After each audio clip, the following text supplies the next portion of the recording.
दोस्तों, आज हम एक्सेल में ईएमआई कैसे कैलकुलेट किया जाता है वो देखेंगे। तो इसके लिए यहाँ पे मैंने कुछ अमाउंट्स लिए, जैसे कोई लोन अमाउंट होगी 3 लाख रुपीज़ मैंने लोन अमाउंट एंटर की है। देन रेट ऑफ इंटरेस्ट, जैसे रेट ऑफ इंटरेस्ट मैंने पर एनम लिया है 3.15%। ओके। देन टर्म्स, मतलब कितने साल तक ये लोन हम पे करने वाले हैं। तो टर्म यहाँ पे मैंने लिया है 15 ईयर्स का। ओके। तो ये जो टर्म है ये 15 ईयर्स का है, और ये जो रेट ऑफ इंटरेस्ट है ये पर एनम है, मतलब ईयरली कितना रेट ऑफ इंटरेस्ट हमें पे करना है, तो वो यहाँ पे मैंने डिक्लेयर किया है। उसके बाद यहाँ पे मैंने डिफाइन किया है मंथ, मतलब एक साल में कितने मंथ होते हैं, तो वो यहाँ पे मैंने डिक्लेयर कर दिया। तो ये हो गई बेसिक इन्फॉर्मेशन, जिसके ऊपर से हम यहाँ इसमें ईएमआई कैलकुलेट करेंगे, प्रेजेंट वैल्यू फाइंड आउट करेंगे, इंटरेस्ट अमाउंट क्या कैलकुलेट होने वाली है वो देखेंगे, और यहाँ पे रेट ऑफ इंटरेस्ट भी हम कैलकुलेट कर सकते हैं।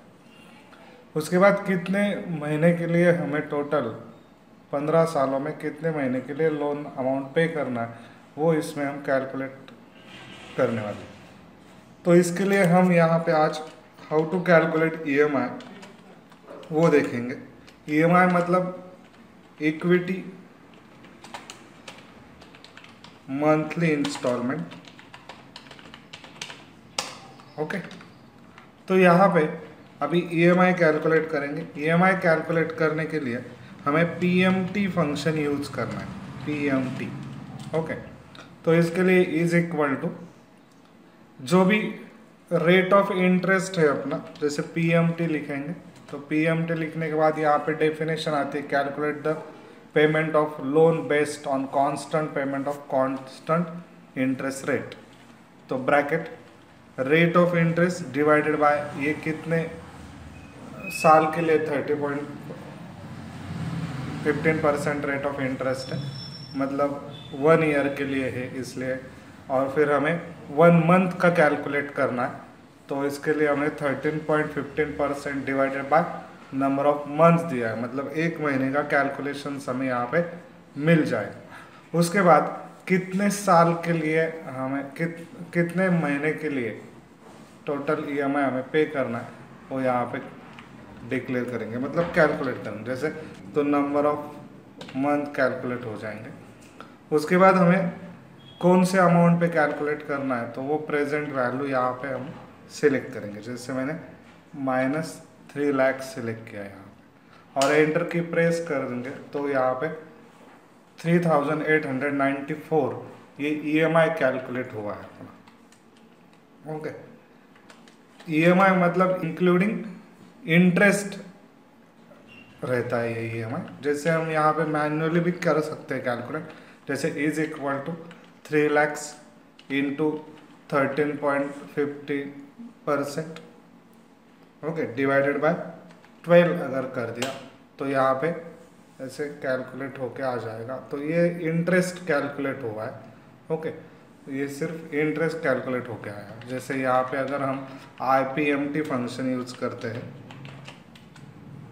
तो is equal to IPMT bracket rate divided by number of months, comma कितने महीने का रेट ऑफ इंटरेस्ट निकालना है वो डिफाइन करेंगे, कॉमा उसके बाद एनपीआर मतलब कितने महीने के लिए टोटल नंबर ऑफ टर्म्स में, तो इसको इंटू 15 करेंगे, कॉमा, और यहाँ पे जो अपने प्रेजेंट वैल्यू है वो डिफाइन करेंगे।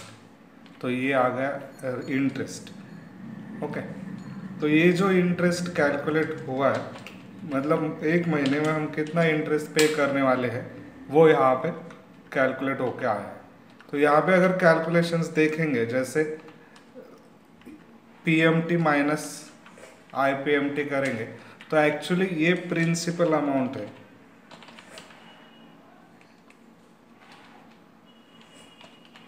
ये प्रिंसिपल अमाउंट है, ये हो गया प्रिंसिपल अमाउंट। जैसे जो भी लोन अमाउंट है उसमें से ये प्रिंसिपल अमाउंट रिड्यूस हो जाएगी, मतलब पर हर महीने के लिए। ओके, तो उसमें हम 3,375 रुपीज़ सिर्फ इंटरेस्ट यहाँ पे पेड हो जाएगा। ओके, जैसे अगर हमें ईएमआई मालूम है कि हम कितना ईएमआई पे करते हैं, और उस ईएमआई के हिसाब उस ईएमआई से हमें ये फाइंड आउट करना है कि ये ईएमआई जो है वो कौन से अमाउंट के लिए पे होता है, मतलब हम अमाउंट फाइंड आउट कर सकते हैं। तो उसके लिए पीवी कहा जाता है, फॉर्मूला जो है वो पीवी का है। पीवी मतलब प्रेजेंट वैल्यू, तो यहाँ पे पीवी डिफाइन किया। तो same formula, rate of interest divided by number of months, comma, okay, then 12 into 15, comma, और इसके बाद पीएमटी को सिलेक्ट करना है। जैसे यहाँ पे हमने ईएमआई के लिए पीएमटी फाइंड आउट किया था, तो उसको सिलेक्ट करना है और ब्रैकेट कंप्लीट करना है और एंटर। तो यहाँ पे देखो 3 लाख रुपीज़ आ गए। ये रेड कलर में इसलिए आया है क्योंकि यहाँ पे हमने माइनस डिक्लेयर नहीं किया है, तो ये अभी पॉजिटिव वैल्यू आ जाएगी। तो ये 3 लाख रुपीज़ जो है वो एक्चुअली अपनी प्रेजेंट वैल्यू, मतलब जो लोन अमाउंट है अपनी, वो उसने यहाँ पे डिस्प्ले किया है हमें। ओके, तो यहाँ पे अगर देखा जाए तो ईएमआई से हमने प्रेजेंट वैल्यू फाइंड आउट की है ईएमआई से। ओके, प्रेजेंट वैल्यू कैलकुलेट करने के लिए हमने पीवी फंक्शन का यूज़ किया जैसे अभी। इसके बाद जैसे आईपीएमटी फंक्शन इंटरेस्ट कैलकुलेशन के लिए किया, मतलब कितना इंटरेस्ट अमाउंट पे करेंगे हम। उसके बाद प्रेजेंट वैल्यू, मतलब जो लोन अमाउंट है वो फाइंड आउट की। जैसे अगर मालूम नहीं है ईएमआई से अगर लोन अमाउंट फाइंड करना है तो उसके लिए आप पीवी फंक्शन का यूज़ कर सकते हो। इसके बाद एनपीईआर फंक्शन है, जैसे कितने टर्म्स के लिए हम लोन अमाउंट पे करने वाले हैं। ओके, तो number of terms find out करना, तो एनपीआर फंक्शन यूज करेंगे। Rate of interest divided by number of months, comma, उसके बाद ईएमआई सिलेक्ट करेंगे। जैसे हमें मालूम नहीं है या कैलकुलेट फाइंड आउट करना है कि ये ईएमआई अगर इस अमाउंट का ईएमआई पे करते हो तो कितने महीने के लिए हमें ईएमआई पे करना होगा। ओके, तो उसके बाद सिलेक्ट करना है प्रेजेंट वैल्यू या आपकी जो लोन अमाउंट है वो सिलेक्ट करो, एंटर। तो यहाँ पे हमें नंबर ऑफ मंथ्स कैलकुलेट करके मिले। ओके, तो 180 मतलब 180 मंथ्स के लिए हमें यहाँ पे ये ईएमआई पे करना है। ओके, इसके बाद रेट फाइंड आउट करना है। जैसे रेट मतलब रेट ऑफ इंटरेस्ट। ओके, जैसे हमें सब अमाउंट्स मालूम है लेकिन ये जो ईएमआई हम पे कर रहे हैं तो वो ईएमआई जो है वो कितने परसेंट रेट के लिए हम पे कर रहे हैं। जैसे rate bracket NPR, comma, PMT amount, comma, present value को यहाँ पे सिलेक्ट करेंगे, जैसे minus present value, bracket complete.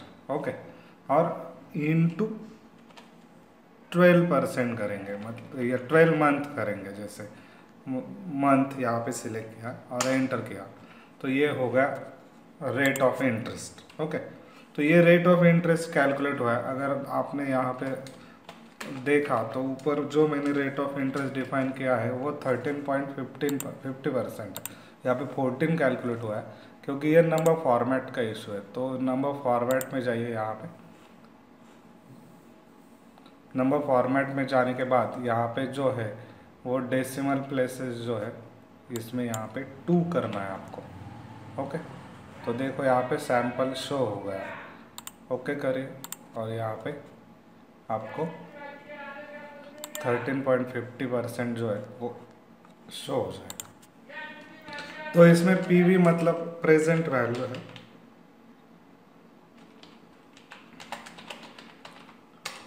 IPMT जो है वो इंटरेस्ट कैलकुलेट करने के लिए है, इंटरेस्ट अमाउंट। ओके, देन एनपीईआर जो है वो टर्म्स फाइंड आउट करने के लिए और रेट जो फॉर्मूला दिया हुआ है वो रेट ऑफ इंटरेस्ट फाइंड करने के लिए दिया है।